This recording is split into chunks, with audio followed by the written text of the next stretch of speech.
Louisiana lawmakers are considering a measure to regulate how AI technology can be used during elections. State Senator Blake Miguez is pushing for State Senate Bill 217 to pass. He says the bill defines the term deep fake and as synthetic media, which is media created with AI technology with the intent to mislead or deceive others when depicting a candidate by video or image.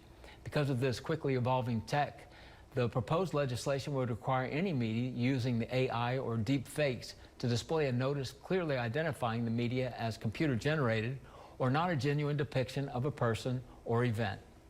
It's already tough enough that our voters are struggling to kind of manage through some of the noise out there and trying to understand exactly who candidates are. And the last thing we want is this type of technology that our older generation is not aware of develop into a position where it could just really hurt someone's reputation. The bill is currently scheduled for floor action on Monday.